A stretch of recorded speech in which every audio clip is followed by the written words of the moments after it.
Olá, meu amigo, minha amiga, sejam muito bem-vindos. Nós vamos dar seguimento aqui ao nosso estudo do livro Há 2000 anos. Iremos agora falar sobre o capítulo de número 6. E fica aqui o nosso convite para que você veja no nosso canal aqui do YouTube a playlist dessa obra e também os outros vídeos que nós temos aqui sobre os mais diversos assuntos. E caso queira, toda sexta-feira, às 19 horas, você também pode acompanhar ao vivo esse nosso bate-papo e a discussão que nós temos aqui após a gravação, né, onde nós trazemos as nossas impressões pessoais sobre o capítulo que nós lemos, certo? Então vamos lá. Capítulo número 6 chama-se O Rapto. Só para a gente contextualizar, no capítulo anterior, número 5, Flavinha tinha sido curada, né? Ela era portadora de lepra e havia sido curada após o encontro ali de Públio com Jesus. No capítulo número 6, o Emmanuel ele começa nos apresentando aqui sobre os detalhes do Mar da Galileia, que é muito diferente do que é hoje, né? O volume de água era maior, era um volume mais alto de água, e com isso e suas inúmeras fontes, então a área toda ali era repleta de uma vegetação, de frutos e perfumes e uvas, damascos, enfim, era uma região realmente muito agradável. Muito bem. E aí, Emmanuel ele nos segue falando que Lívia e Ana é aquela serva que sempre está auxiliando Lívia, e ela fala muito de Jesus também, né? Ela estava ali, elas estavam conversando, e Lívia pede para que Ana agradeça, né? Ela fala assim, olha, agradeça ao profeta, né, pela cura de Flavinha, e diga a ele que antes de eu ir para Roma, vou visitá-lo. Irei até ele, beijar as suas mãos, como forma de agradecimento. Então, ainda sensibilizada, né, pela cura de Lívia, ela entra ali nos seus aposentos, pega uma certa quantidade de dinheiro e entrega para Ana e fala, olha, entregue para Simeão, que ele vai precisar desse dinheiro também e tudo mais. E Ana segue, então, essa orientação de Lívia e caminha ali com as outras servas, né, na intenção de entregar essa quantia de dinheiro. E ela é acompanhada ali, ela segue com uma outra moça chamada Semele, né? E Semele, ela já era uma pessoa de confiança da família Lentulus, né? De Lívia, de Públio, e ela estava lá a mando de André de Giórias, né? O André de Giórias é o pai de Saúl de Giórias, que é aquele moço que jogou uma pedra, machucou o rosto de Lívia, foi preso e, no final das contas, acabou se tornando escravo. Então, Semele, ela estava na casa da família a pedido, a ordens, né, de André de Giórias, a fim de que ele conseguisse cumprir o plano de vingança que ele tinha, né? Muito bem. Então, eles se encontraram ali e começaram a fazer os últimos ajustes. Qual que era a intenção? Na cabeça de André, como o filho dele foi escravizado, então o filho de Públio também deveria ser escravizado. Era esse o entendimento que ele tinha, né? E aí ele fala para Semele, olha, você vai fazer o seguinte, em determinada hora da noite, eu vou passar lá com um cavalo, você vai me entregar essa criança e eu vou levá-la embora, certo? Então, Semele faria isso e ainda... A Siri falando aqui, me desculpa. Então, Semele faria isso e também aguardaria, ela não iria embora naquele momento, ela permaneceria na casa, junto com a família, para não levantar suspeita. Muito bem. A família estava muito feliz, né? Públio e Lívia estavam muito felizes, porque Flavinha estava curada, Marcos, que a criança, estava bem, e eles já estavam no preparativo deles para voltar para Roma, né? Muito bem. Aí o que ocorre? Nessa noite, então, Semele, ela pega uma túnica de Lívia, né? Que Lívia, como uma mulher romana, ela utilizava umas roupas com os detalhes, com os adereços, diferentes, né? Diferentes. Então, sabia-se que Lívia tinha ali um padrão de vestimenta diferente do usual. Então, Semele pega essa túnica, se veste com ela, e no horário marcado, ela pega Marcos, que ela já tinha dado um sonífero, né? O André havia orientado ela a administrar ali um sonífero para a criança dormir, que ela dormiria pelo menos umas 12 horas, e André aparece, então, montado num cavalo, muito bonito, muito forte, pega a criança e fala ali com ela, olha, esse é o nosso segredo, e vai embora. Nisso, né? Nisso, Sulpício Tarquínios estava ali, visualizando o que estava acontecendo. E ele entendeu de relance ali o que estava acontecendo. Ele estava caminhando, chegou e só escutou ali, ó, nosso segredo. Na cabeça dele, que já tinha visto ali Pilatos e Lívia no jardim, e tinha toda aquela armação com Fúvia, na cabeça dele, quem estava montado num cavalo daquele? Quem que estava usando aquela túnica? Na cabeça dele era Lívia e Pilatos mantendo um encontro, né, em altas horas da noite. Foi isso que ele entendeu. Aí, dentro do plano dele de Fúvia, o que ele foi fazer?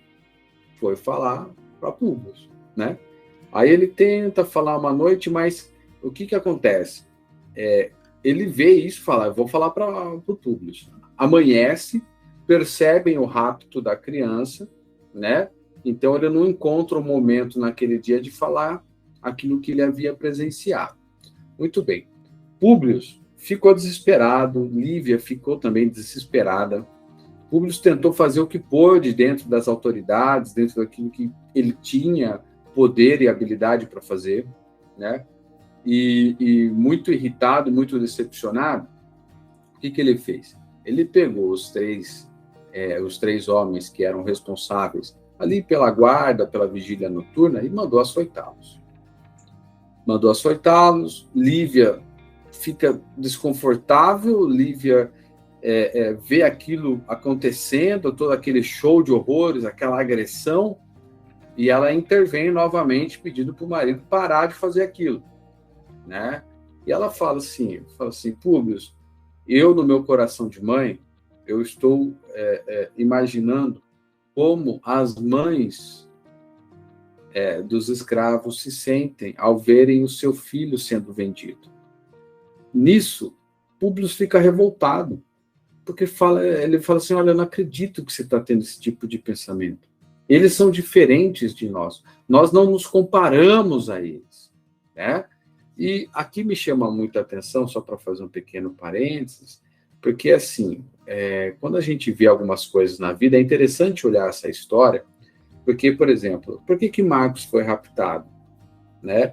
Porque ele foi muito duro com o Saul, né? Ele foi muito duro com o Saul, mandou açoitar, mandou prender, e está tendo esse problema agora. É lógico que aquilo que ele fez não justifica o que o André está fazendo, mas é como as coisas aconteceram, né? Ele teve um coração duro no momento, está sofrendo com isso agora.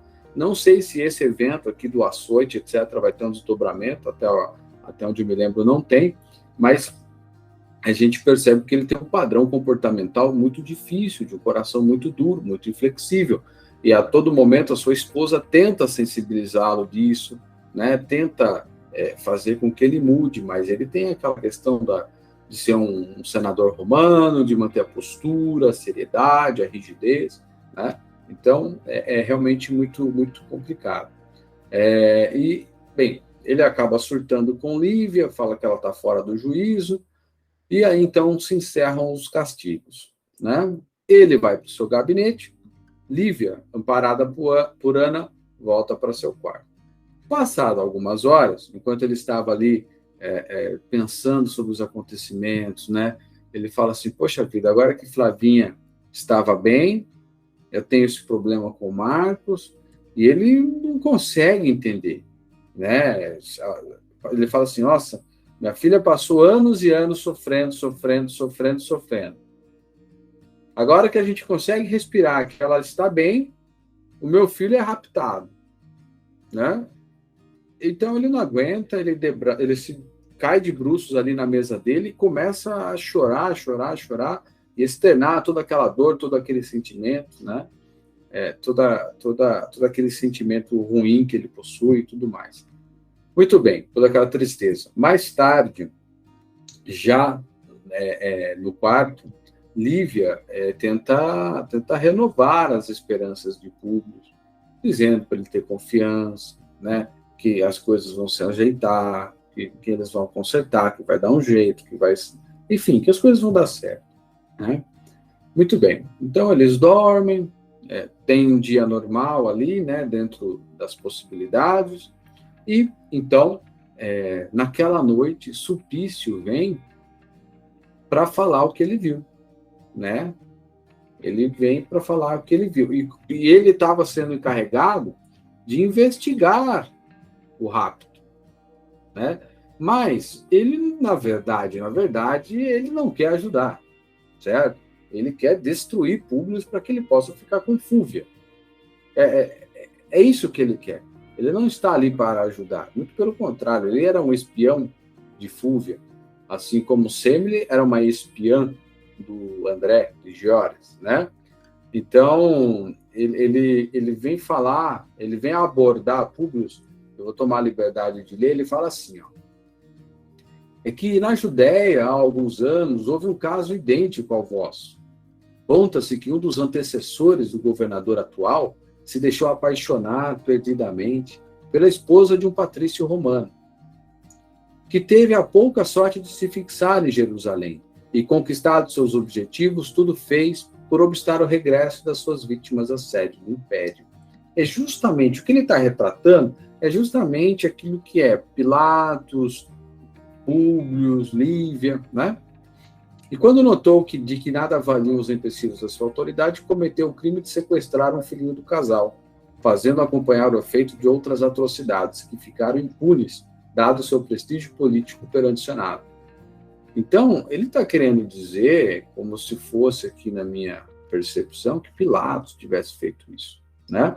Muito bem, o que ocorre? Aqui, Públio ele fica assim, num misto de emoção, porque lembra de Fúvia, né? Então, Fúvia já falou que Lívia estava traindo. Agora vem Sulpício e fala a mesma coisa, de que Lívia tem um caso extraconjugal. Então, ele fica numa situação muito difícil.